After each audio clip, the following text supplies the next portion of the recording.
Hello, Namaskar. This is Firstpost and you're watching Vantage with me, Palki Sharma.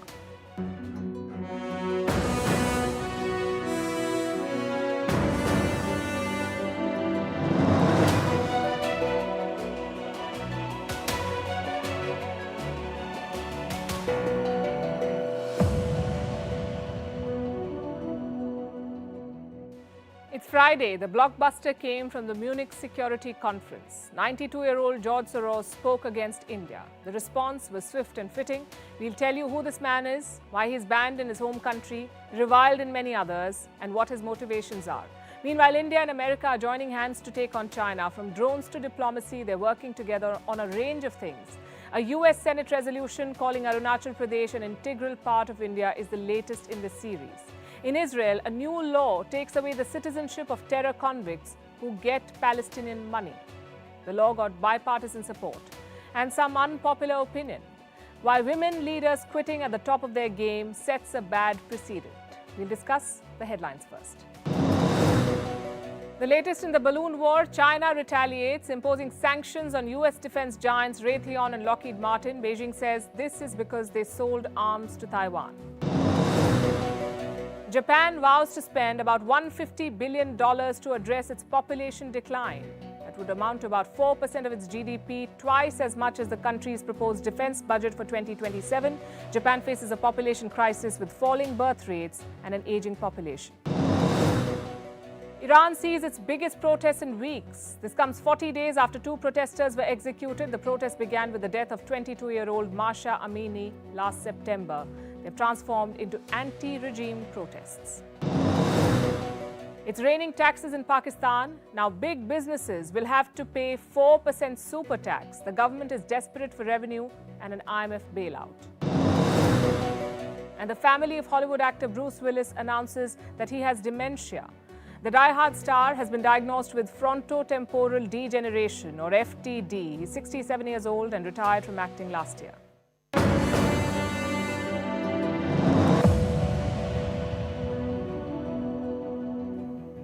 When Indira Gandhi was the Prime Minister of India, there were two hands that pulled the strings. One was the Congress Party, with its symbol of hand. The second was the foreign hand. The Congress has long ceased to be in power, but the foreign hand remains. It's become a bit of a joke too. Every time something goes wrong, governments tend to blame the foreign hand. And this is not unique to India. But does the foreign hand even exist? Yes, it does. Tonight we'll show you what it looks like. This man. His name is George Soros. He has spoken about India again, and this is what he said. India is an interesting case. It's a democracy, but its leader, Narendra Modi, is no Democrat.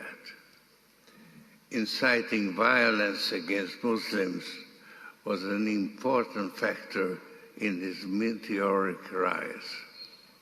I may be naive, but I expect a democratic revival in India.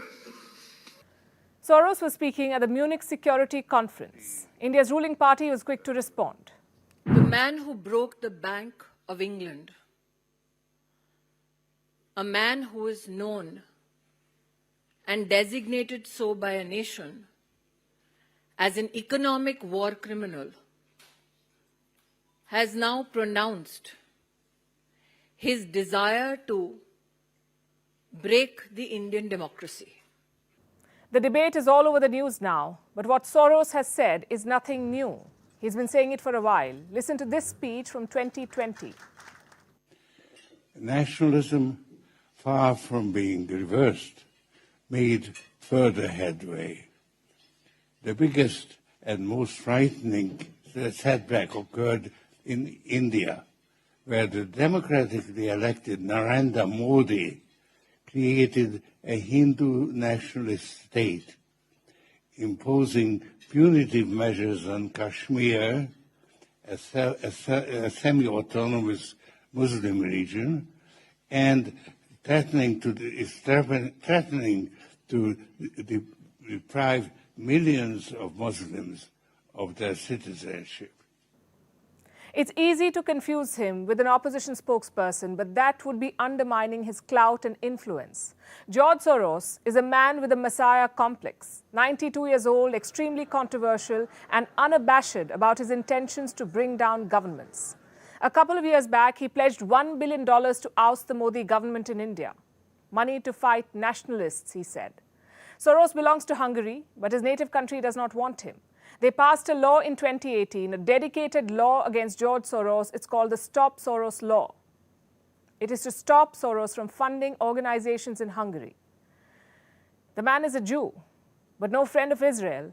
Among his stated missions is the furtherance of democracy. Well, Israel is a democracy, the only one in West Asia, but here George Soros funds NGOs that deny Israel's right to exist. In Palestine, he funds groups like the Al-Haq and Palestinian Center for Human Rights, both associated with a terrorist group called the Popular Front. But how does he fund these groups? By breaking down economies. Soros is said to be behind the Asian financial crisis of 1997.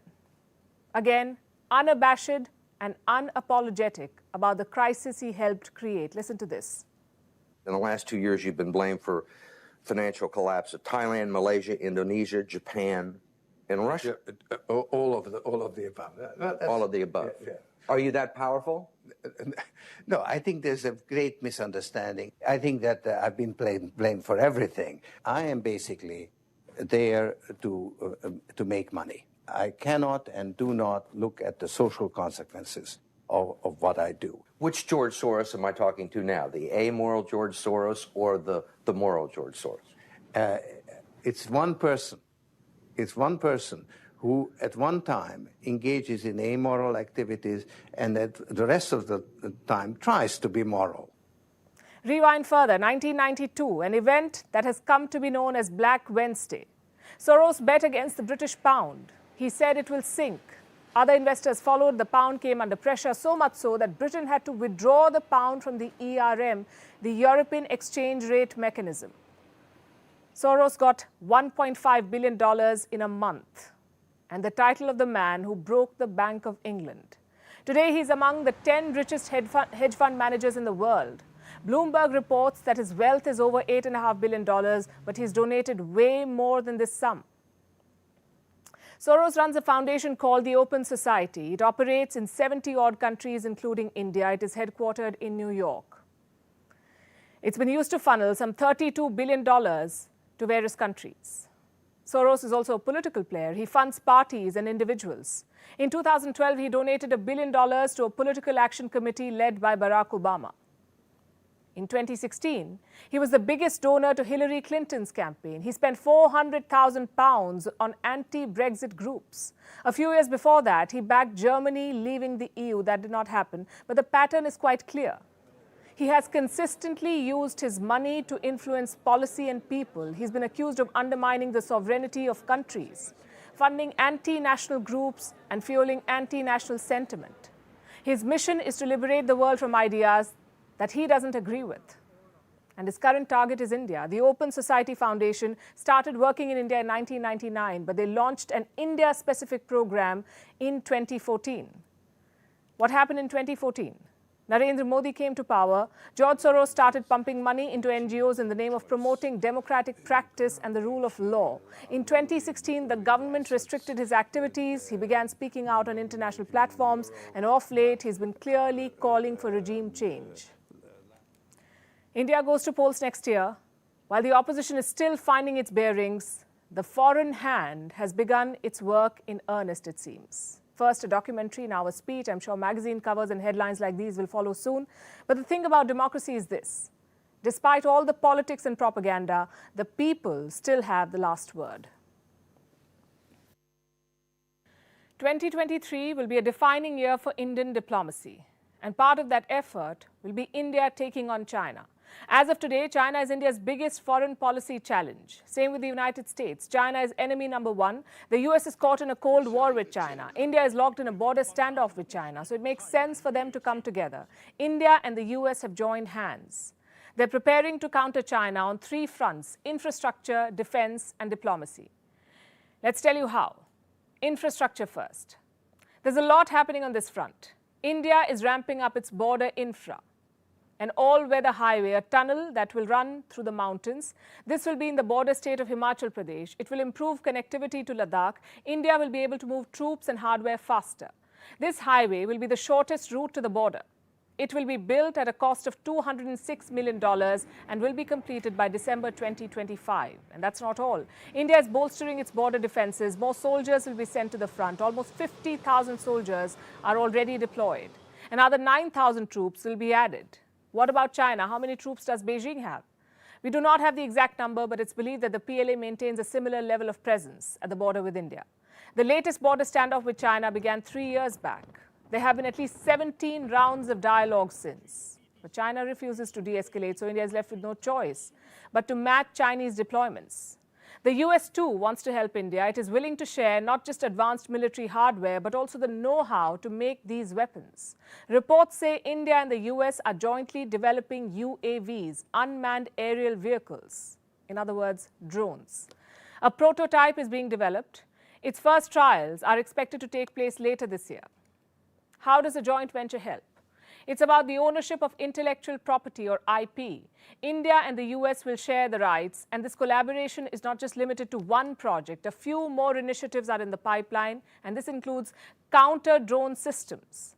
This is used to detect or intercept drones while they're still in the sky, and an intelligence, surveillance, and reconnaissance platform. How would China assess this development? We don't have a comment from Beijing yet, but safe to say they won't be thrilled. China is already punishing American defense manufacturers. Yesterday, it slapped sanctions on 2 US companies, Lockheed Martin and Raytheon. What for? For arms sales to Taiwan. Beijing is retaliating after the spy balloon scandal, and America's moved to shoot it down. Earlier this week, China vowed to take countermeasures. Yesterday, it did. The Chinese unmanned civilian airship that strayed into US airspace was completely a force majeure accident. But what was tested was the US side's sincerity and ability to properly manage the crisis and stabilize China-US relations.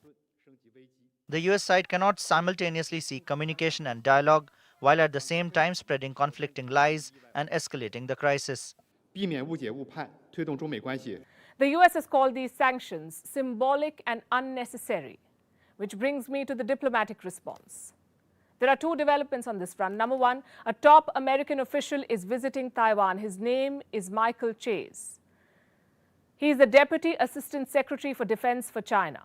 Why is this significant? Because visits by US defense officials to Taiwan are rare. In the last 40 years, 40 years, only one of them has been to Taiwan. So this will be the second visit. Back in Washington, D.C., American lawmakers are pushing for stronger ties with India. And this is the second major development. A resolution has been introduced in the US Senate. It says the state of Arunachal Pradesh is quote-unquote an integral part of India. It supports India's sovereignty and territorial integrity and condemns China, and I'm quoting again, condemns China for its use of military force. Reports say the resolution has bipartisan support in the US, and this could just be the beginning. The momentum is clearly against China, and India-US partnership has immense potential to contain the dragon. Meanwhile, in China, a new scandal has broken out. A billionaire banker has gone missing. His name is Bao Fan. Who is Bao Fan? One of China's most influential deal makers, a billionaire investment banker and a name in Chinese tech scene. Bao Fan has executed some of the biggest mergers, like that of ride-hailing apps Didi and Kuedi, and food delivery platforms Meituan and Dianping. Bao Fan created a company called China Renaissance. For the last 2 days, he hasn't shown up at his office, and his employees are unable to reach him. No one knows where he is or whether he's safe or not. There is reason to be worried. You see, Bao's company, China Renaissance, was under scrutiny.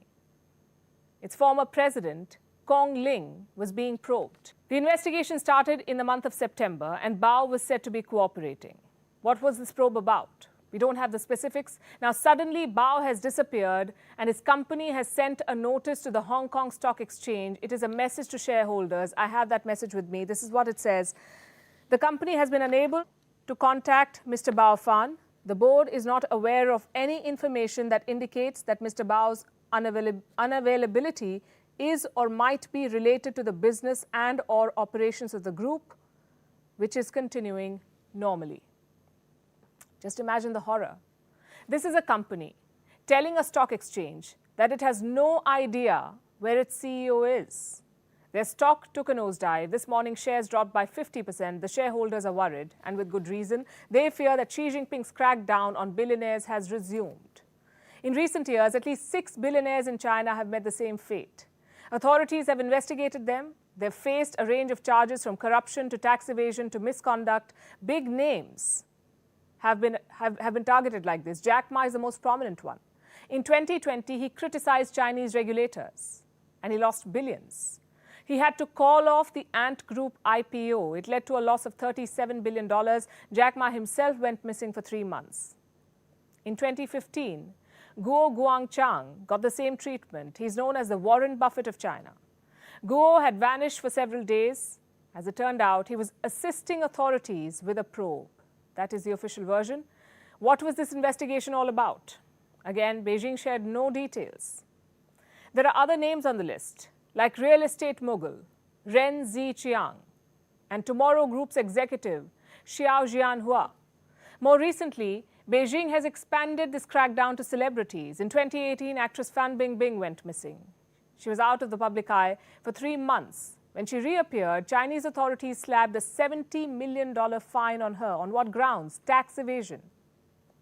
Even victims of sexual assault are treated in the same way, like tennis star Peng Shuai. In 2021, she wrote a 1,600-word post on Chinese social media where she revealed how she was sexually assaulted by Zhang Gaoli. Zhang Gaoli is a powerful man in China, a former vice premier and a senior politician. Do you know what happened to the tennis player? After sharing her ordeal, she went missing for weeks. She only turned up when the world built pressure on China. The United Nations had to call for proof of her well-being. Major tennis stars like Serena Williams, Naomi Osaka and Novak Djokovic spoke out in support of her. But when Peng returned, she denied making accusations against Zhang. What about the charges of sexual assault? She denied all of them, and China conveniently buried them. The case of Bao Fan could be the latest in the series. Will he meet the same fate as other Chinese billionaires? We don't know the full story yet, but we won't be surprised if that is the case. Meanwhile, in Ukraine, Russia is raining missiles. The target is the city of Bakhmut. It is coming under an intense assault. Ukraine remains defiant. President Zelensky has made a declaration. He has refused to give up on any territory for a peace deal.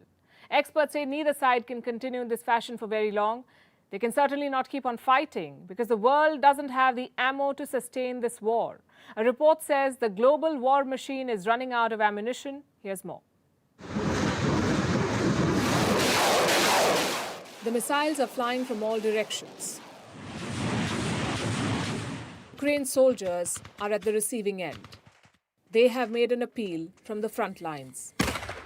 Give us more military equipment, more weapons, and we will deal with the Russian occupier. We will destroy them. Together to victory. Ukraine is united and whole. Glory to Ukraine, glory to heroes. Russia has mobilized its full force for this offensive. Russian forces fired missiles from land, sea, and air. Ukraine says there were almost 36 of them. They targeted warships, power stations, and industrial complexes. With the war set to complete 1 year, Russia is trying to build momentum on the battlefield. They have boosted their ranks. With 300,000 conscripts joining the front lines, Russia is ready to make another push. Zelensky says the priority now is to hold off the Russian troops. Today I had a meeting at headquarters, and all the commanders of the operational areas took part in it. We heard in detail about the situation in each of the areas and the prospects for each of the operational areas. Weapon supplies, ammunition supplies, training of our military, enemy planes and capabilities, potential of the Ukrainian response, holding the situation at the front and preparing for any escalatory steps of enemy is a priority for the near future. Zelensky is banking on the West. He has ruled out any peace deal with Moscow, especially if it involves giving up territory. Zelensky believes any compromise with Russia will make Ukraine weaker. But for how long can they sustain the fighting? Already, crucial deliveries are running late. Last month, several Western nations promised tanks to Ukraine. The commitment was for over 300 tanks. But Kiev has not received even one of them. Reports say the deliveries might take several weeks, if not months. This delay could be dangerous for Ukraine. Russia could be planning a big attack, and there are growing suspicions that an ally could join the fight. Belarus. Russian forces use Belarus as a staging ground. Will Minsk send troops into Ukraine too? For now, President Alexander Lukashenko is ruling out an armed intervention. We are peaceful people. We know what war is. We do not want war. There's no way we are planning to send our troops into Ukraine unless you show aggression to Belarus from there. That's all. That's my reply, given a long time ago, and I still stand by it. Either way, Ukraine finds itself in a tight spot. Reports say Ukraine's armed forces are low on ammunition. The stocks are rapidly depleting, and the troops on the ground are forced to ration supplies. They now only shoot when they can see the enemy. The Russians are using up their ammunition too. But Russia has the manufacturing capacity to support a more aggressive offensive. Before the war, the Russian defense industry could make more than 1 million shells in a year. The Ukrainians are nowhere close. They're waiting for help from the West, and time is not on their side. Has it ever occurred to you why people become terrorists? Why do they kill other people? Ideology and faith have a part to play, but so does money. For some, terrorism is an employment opportunity. They're paid to kill. I know it sounds outlandish, but let me assure you, it isn't. That's how global terrorist networks work. They just don't talk about it. In Palestine, it's different though. The Palestinian Authority is open about paying money to terrorists. Pay for slay, they say. Palestinian Authority Martyrs' Fund. The scheme has many names. It is said to incentivize terrorism and violence. And Israel has decided to crack the whip on it. Israel has passed a law to take away the citizenship of terror convicts. They will lose Israeli citizenship, also their status as permanent residents of Israel. This law will directly impact Israeli Arabs, people who do not identify as Israelis yet stay in Israel and are sympathetic with Palestine. The ones that celebrate when Israelis are killed by terrorists, and the ones that get money from Palestine to carry out terror attacks in Israel. The law directly impacts them.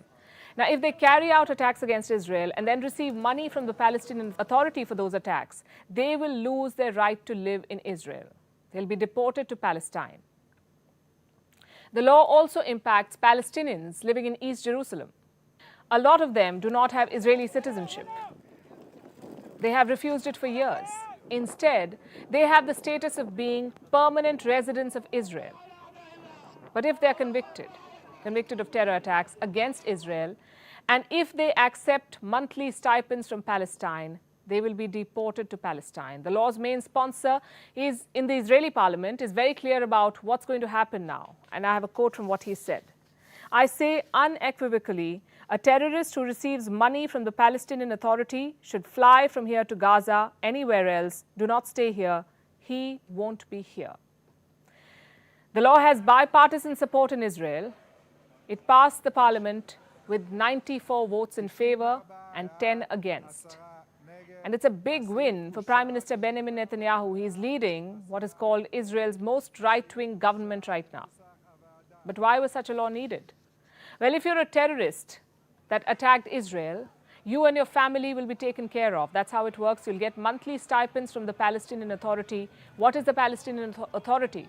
It is Palestine's government in the West Bank. It is led by Mahmoud Abbas. He's been the president since 2005, 17 years and counting, not because he won successive elections, but because there haven't been any elections in all these years. So the Palestinian Authority pays stipends to attackers. The attacks have been on the rise. Last month, a synagogue was targeted. It was widely celebrated in the West Bank. Listen to what Prime Minister Netanyahu said then. The appropriate answer to terror is to strike it hard and to further deepen our roots in our country. Accordingly, the Cabinet is meeting today to prepare for an even broader action against those carrying out terrorism and their supporters in East Jerusalem and Judea and Samaria, while preventing as much as possible harming those uninvolved. A man involved in such an attack qualifies for an advance payment of $1,700 every month. If convicted, his family gets monthly financial support from Palestine. How much money am I talking about? More than what a Palestinian teacher earns every month, for instance. Palestinian law requires for 7% of the government's budget to be allocated towards making such payments. Sample this. In 2016, some $303 million was spent on these payments. The money was distributed among 35,000 families. In 2021, stipends worth $193 million were paid to terrorists. This is the pay-for-slay scheme. Palestine spends more money incentivizing terrorists than it does on healthcare. The monthly stipend to some terrorists is said to be 4 times higher than the average Palestinian income. They call it a freedom struggle, an intifada. Israel calls it terrorism. It wants to end it. But the new law is also controversial, and Israel is facing a lot of heat. In January, they demolished 132 Palestinian structures. This was an increase of 135% from the same period last year. What is the purpose of these demolitions? To punish people that the Israeli government thinks are terrorists for their attacks on Israel. Experts say at least 1,100 more Palestinian residences are under threat of demolition. The new law is said to have the same rationale, to deter Palestinians from taking up arms against Israel. How does the Palestinian Authority explain these terror stipends? They call them an act of social welfare, and they withstood global pressure to end the practice. I'm talking about pressure from countries like the US, the Netherlands, Germany, Norway, Australia, and many more. So what will be the impact of the new law, the new Israeli law? Will it deter Palestinians in Israel from taking up arms? Well, they now face the prospect of being deported. It's been 18 months since the Taliban returned to power in Afghanistan, but the infighting has not stopped. First, it was over the formation of the government, which took almost a month. It ended with the Taliban supreme leader, Haibatullah Akhundzada, taking charge. Now the fault lines are getting more pronounced. Afghanistan's Interior Minister Sirajuddin Haqqani has made it public. He has accused the leadership of, quote-unquote, monopolizing power and damaging the government in the country. Remember, it's the Taliban we're talking about, an outfit that consists of different ethnic groups and, most importantly, UN-designated terrorists. Speaking of which, the UN has warned of growing terror threats from Kabul. It says terror groups are having a free run under the Taliban. Guess who else has been giving a safe haven to terrorists for years? Pakistan, a nation that the Taliban calls its second home. What does the United Nations have to say about Pakistan? Our next report has the answers. The Taliban is a divided house. 18 months after returning to power, the bickering in Kabul continues. And this time, it's out in the open. There are 2 warring factions. One led by Sirajuddin Haqqani, Afghanistan's interior minister and leader of the Haqqani network. The other includes Mullah Baradar and Haibatullah Akhundzada, the top 2 leaders running Afghanistan. Haqqani took on the Taliban's top brass last weekend, criticizing them publicly. He said, "Power monopolization and defamation of the entire system have become common. The situation cannot be tolerated any longer. The survival of the government depends on how we treat the people. The previous government was corrupt and did not survive because it repressed and ill-treated people. If we treat people well, our government will last longer." These disagreements aren't new. For long, the Taliban has tried to play down the factionalism. The latest spat comes after Akhundzada brought in a slew of repressive measures. These include banning women from schools, universities, and workplaces, also from traveling long distance without a male relative. Haqqani's faction is said to have been among the moderates that is seeking legitimacy on the international stage. The Akhundzada camp slammed them for their public remarks. Here's what the Taliban's chief spokesperson said. "Our Islamic ethics bind us to not publicly criticize or vilify the emir, minister, or a government official. You must approach him and convey your criticism privately and safely, so no one else will hear it." experts say this infighting could spill into a civil war. The United Nations has flagged other concerns. It says Afghanistan remains the primary source of terror threat for Central and South Asia. And the Taliban's comeback has given terror groups a free run. ISIL's main goal is to portray the Taliban as incapable of providing security in the country. It also threatened to launch terrorist attacks against Chinese, Indian and Iranian embassies in Afghanistan. Apart from high-profile attacks, ISIL-K conducts low-level attacks nearly daily, causing fear in local communities, targeting Shia minorities to undermine Taliban Pashtun authority, and challenging nascent security agencies. What about Pakistan, Taliban's brother-in-arms? On last count, Pakistan was home to 81 extremist groups. It has a record of providing safe haven to many top terrorists.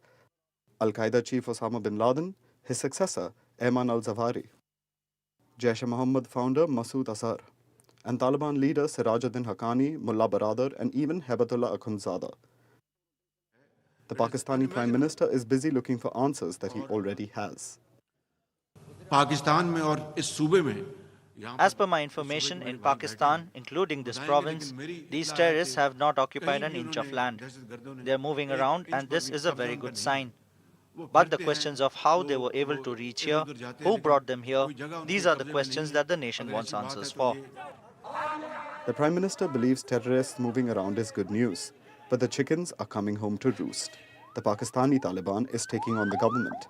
A suicide blast in a Peshawar mosque killed more than 100 people last month. Reports say Pakistan now wants Akhundzada to rein this group in. So while the terror threat from Afghanistan continues, and UN rightly flags it, it cannot discount Pakistan's role in this game. Our next story is about something that affects over 1.8 billion people every month. In fact, it is affecting over 300 million people today, or on any given day for that matter. 1.8 billion people across the world menstruate. This includes girls, women, and transgender and non-binary persons. Yet talking about periods can often be a taboo subject. We avoid the word itself. We say things like time of the month and even feeling or getting down. Well, today's story about periods may seem quite uplifting. Spain has approved the creation of a sick leave. It allows women suffering from incapacitating periods to take up to 5 days off from work. This law is being hailed as historic. And why not? Spain has become the first country in Europe to do this. But is this law important? Will it actually achieve what it sets out to do? After all, Spain is not the first country to pass such a law. Does period leave really help those who menstruate? Do they even use this leave? Our next report tries to answer all these questions.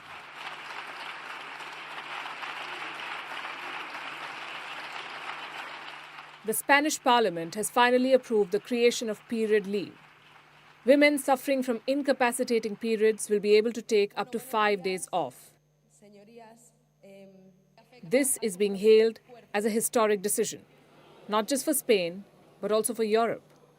Spain is the first European country to pass such a reform. It is part of a broader law. It eases abortion limits for those aged 16 and 17 and allows free menstrual products in schools and prisons. Equality Minister Irene Montero is seen as the driving force behind this law. She already predicts the problems in its implementation, though. Montero says there will be resistance to its application, just as there has been resistance to the application of all feminist laws. This law was supported by the left-wing coalition, opposed by conservative and right-wing parties. The law has been a long time in the making. The ruling party was divided too. It feared that the law could backfire and stigmatize women in the workplace. Many say it would discourage employers from hiring women. Women are already asked questions that men are not, like will they quit their job to become a mother, and how long they'll take to return to work after giving birth. Will period leave also invite a trail of uncomfortable questions? We hope not.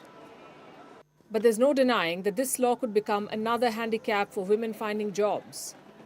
Then there are concerns about the details of policy. Periods can be unbearable and disabling, but are they severe enough to be considered an illness? By the way, Spain is not the first country in the world to implement this law. Japan, Taiwan, Indonesia, South Korea, and Zambia offer period leave, but it's rarely used. Japan introduced the policy in 1947. In 1965, around 26% women availed of it. But by 2017, the figure dropped to less than 10%. In South Korea, in 2013, about 24% of women used the leave. By 2017, it was less than 20%. Why is this happening? From gender pay gaps to low shares of female managers, women already face an uphill battle in the workplace. Taking a period leave can be seen as not being as good as men, or not taking work seriously enough. Cultural factors also play a role here. Sanitary napkins and tampons are still given covered in brown or black bags. In such a situation, are women even comfortable talking to their peers about periods, let alone talking to their bosses? On the other hand, laws like these are being seen as a start to combat stereotypes surrounding periods. Menstrual-related symptoms vary from person to person, but most people experience a range of side effects. This includes cramps, muscle aches, migraines, and fatigue, even diarrhea or constipation. Women suffering from reproductive or ovarian disorders have it worse. Doctors say that sometimes period pain can hurt as much as a heart attack. The reality is, most women try to push through and go to work anyway. They're expected to pull themselves up by the bootstraps. The law in Spain may or may not help, but it has definitely triggered more conversation around the topic.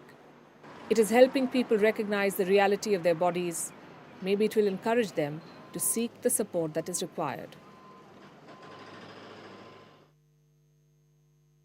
And talking of leave, the great resignation seems to have hit some of our leaders, and they all happen to be women. Coincidence or not, the question we are asking is this: why are women in power quitting their jobs? Just this week, 2 high-profile women have stepped down. Yesterday, YouTube CEO Susan Wojcicki quit her job. A day before, Scotland's First Minister Nicola Sturgeon resigned. In January, New Zealand's Prime Minister Jacinda Ardern resigned. Last year, Meta's COO Sheryl Sandberg stepped down. So why are women, when it comes to top jobs, leaning out instead of leaning in? Because if you're a woman who has achieved professional success, then you know just how hard it is to get a seat at that table. So why are so many voluntarily getting up from it? Let's talk about the politicians. Nicola Sturgeon has been the longest-serving First Minister of Scotland. The First Minister is the head of the Scottish Government. Her resignation came as a shock to many. Since my very first moments in the job, I have believed that part of serving well would be to know, almost instinctively, when the time is right to make way for someone else. And when that time came, to have the courage to do so, even if to many across the country and in my party, it might feel too soon. In my head and in my heart, I know that time is now. Sturgeon knows a thing or two about breaking the glass ceiling. But while announcing her decision, she spoke about the pressures of the job and how brutal it can be and how she is a human after all. Which may sound familiar because you heard the same last month. I think the cumulative challenges that we've faced as a team, and they have been extraordinary, has taken its toll. I consider this job a privilege, but I am also human. Both Ardern and Sturgeon were popular leaders, till they weren't. They remain social media darlings, especially Ardern. She was handsomely praised for making history at the United Nations, for being the first world leader to attend the UN General Assembly meeting with her baby in tow. But that was then. Recent reports say their ratings were dipping and their policies were being questioned. Ardern faced criticism over the COVID response and the economy. Sturgeon faced flack over her stand on Scottish independence and gender reforms. So they were under pressure. But my question is, which head of state is not? Just ask Joe Biden, Xi Jinping, Shehbaz Sharif, Vladimir Putin, Volodymyr Zelensky, or anyone else you can think of. These are world leaders with the most problems right now. Look at Biden. He faces an election next year. His cup of woes is overflowing, both at home and abroad. Economy, China, the Russia-Ukraine war, North Korea, you name the problem and he has it. But this 80-year-old is not ready to quit. Far from it. He is in fact ready to run for re-election. His tank, unlike 42-year-old Arden's, is far from empty, or so he claims.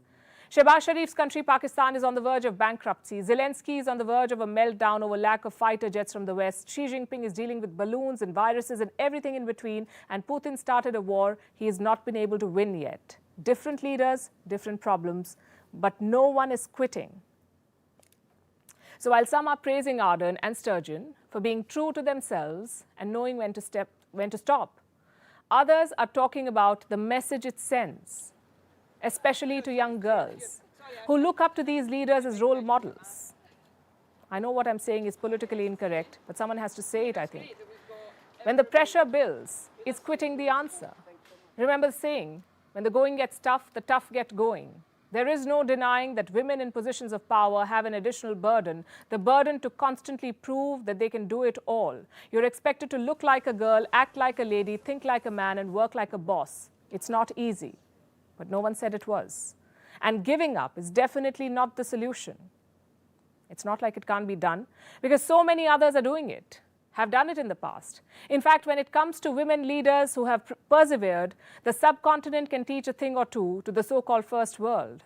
From India's Indira Gandhi to Pakistan's Benazir Bhutto to Bangladesh's Sheikh Hasina, and England's very own Iron Lady Margaret Thatcher. Let me tell you what she famously said once. If you want something said, ask a man. If you want something done, ask a woman. Save that, I say. And think about this. Is there any virtue in giving up? The road to the boardroom or the parliament is not an easy one. It was never supposed to be, neither for men nor for women. But times have changed. Women are breaking barriers and ceilings everywhere. And while it's no longer acceptable, and rightly so, to say that boys don't cry, we also believe that girls don't quit. So when you get a seat at the table, stay put. Is America having its Chernobyl moment?